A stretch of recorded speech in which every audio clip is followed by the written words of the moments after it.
इंदौर तत्व welfare society एवं संस्कृत महाविद्यालय के संयुक्त तत्वावधान में राष्ट्रीय ज्योतिष शोध संगोष्ठी आयोजित की गई। इस संगोष्ठी में पूरे देश से विद्वान ज्योतिष विद्वानों की उपस्थिति रही, जहां पर इन ज्योतिषाचार्यों ने अपने अपने शोध भी प्रस्तुत किए। विश्व ब्राह्मण समाज संघ के राष्ट्रीय अध्यक्ष पूर्व राज्य मंत्री दर्जा पंडित योगेंद्र महंत ने बताया कि सम्मेलन में इस बात पर विशेष चर्चा की गई कि एक देश एक तिथि एक त्योहार मनाए जाने चाहिए, जिससे देश में धार्मिक एकता का संदेश जाए। पंडित योगेंद्र महंत ने कहा कि इसके लिए ज्ञापन के माध्यम से केंद्र सरकार तक बात पहुंचाई जाएगी, जिससे आने वाले समय में इंदौर में 5000 धर्म प्रेमियों का धर्म संसद सम्मेलन हो सके, जिसमें विद्वान ज्योतिष शंकराचार्य साधु संत पधारे और इस विषय पर चर्चा हो सके।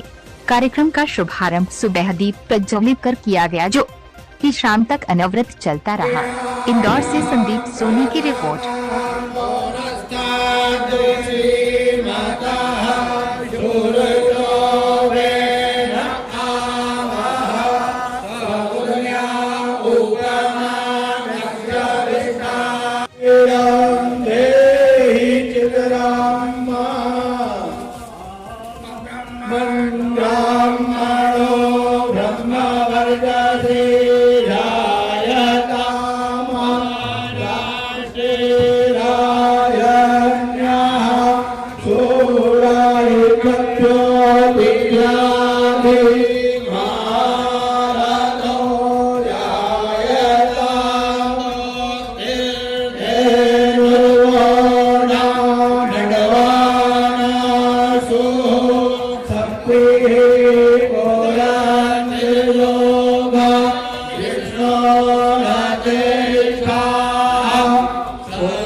प्रकार से मानव सेवा कर सकते हैं। विभिन्न क्षेत्रों में स्वास्थ्य से लेकर सामाजिक, धार्मिक, राजनीतिक, अन्य सभी क्षेत्रों में ज्योतिष का एक महत्व है और सभी कार्य में समझता हूँ कि करीब करीब ज्योतिष के परामर्श के बाद ही सभी लोग करते हैं।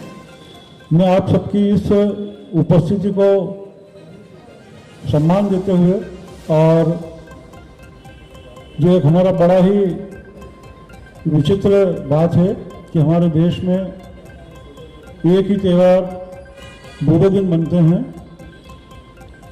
और मैं कई मंचों के माध्यम से भारत में इस बात को आप सबके बीच में रखता रहा हूँ। पुनः आपके बीच में मैं चाहता हूँ कि एक देश एक तिथि एक त्यौहार मनाया जाए, सभी विद्वजन एक मत होकर बैठें और आने वाले 10 साल का कैलेंडर सर्वसम्मति से बना। शोध संगोष्ठी समारोह में मंच पर उपस्थित परम आदरणीय अन्ना महाराज जी, मंच पर उपस्थित कुलपति आदरणीय मेनन साहब, संस्कृत महाविद्यालय की प्राचार्य आदरणीय जोशी मैडम, आदरणीय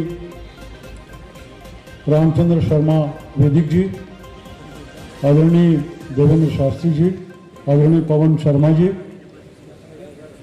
आदरणीय राजेश्वर जी शास्त्री जी, आदरणीय कृपाराम उपाध्याय जी, भार्गव जी और मंच पर उपस्थित अन्य अतिथिगण, मंच के सम्मुख उपस्थित भारत के विभिन्न क्षेत्रों से आए हुए विद्वजन, ज्योतिषाचार्य और ज्योतिष विद्या के विद्यार्थीगण, सभी को मैं प्रणाम करता हूँ। उपस्थित मातृशक्ति को प्रणाम करता हूँ।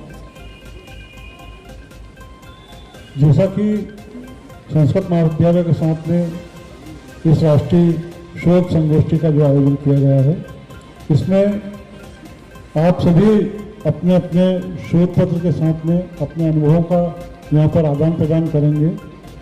किस प्रकार से आपके द्वारा ज्योतिष की सेवा की जा रही है, जैसे कि हमारा ज्योतिष एक विज्ञान है। पंडित जी, आज जो संस्कृत महाविद्यालय में कार्यक्रम आयोजित किया गया, कुछ उसके बारे में बताएं आप। क्या आज 7 जनवरी 2024 को शासकीय संस्कृत महाविद्यालय एवं तत्सम सोसाइटी के संयुक्त तत्वावधान में राष्ट्रीय शोध संगोष्ठी का आयोजन किया गया, जिसके माध्यम से देश के विभिन्न क्षेत्रों से ज्योतिषाचार्य वास्तविक इसमें शामिल हुए। उन्होंने अपने अपने क्षेत्रों में किए गए कार्यों के शोध पत्र पढ़े और अपनी जानकारी को एक दूसरे को आदान प्रदान करा। ज्योतिष के माध्यम से किस प्रकार से मानव कल्याण की बात हो सकती है, मानव कल्याण के लिए कार्य हो सकते हैं, इन सब विषयों पर बात हुई।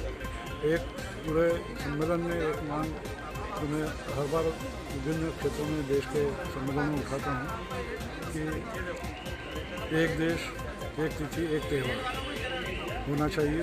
जो तिथियों का मत बनता है वो समाप्त हो, जिससे समाज में अच्छा संदेश मिल जाता। इन सब बातों को लेकर सम्मेलन के माध्यम से हम एक ज्ञापन बना के केंद्र सरकार तक और प्रदेश सरकार तक पहुँचाएंगे, जिससे कि आने वाले समय में एक धर्म संसद का भी वृहद स्तर पर इंदौर में आयोजन किया जा सके, जिसमें 5000 से अधिक विद्वान ज्योतिष वास्तविक और देश के प्रसिद्ध विश्वविद्यालयों के कुलपति, धर्माचार्य और जो हमारे शंकराचार्य उन सबका सानिध्य रहे, उनके बीच में बैठकर सर्वसम्मति से एक देश एक तिथि एक त्यौहार के संबंध को निर्णय लिया जा सके, इसका प्रयास किया जाए। धार्मिक जनता को ज्योतिष को लेकर कुछ संदेश आप देना? निश्चित रूप से ज्योतिष का महत्व हर परिवार में हर व्यक्ति के लिए है, क्योंकि जन्म से लेकर मृत्यु तक के जितने संस्कार होते हैं इन सब में विद्वान ज्योतिष की मदद लगती है। उन सामाजिक, धार्मिक, राष्ट्रीय या अन्य कोई सा भी कार्यक्रम हो, उद्योग का किसी प्रकार का भी कोई कार्यक्रम हो, कोई शुभारंभ करना हो, कुछ करना हो, तो उन सब में ज्योतिष की सलाह रहती है और इसके माध्यम से ही शुभ मुहूर्त निकालकर कार्य किए जाते हैं। पंडित योगेंद्र संयोजक, राष्ट्रीय शोध संगोष्ठी।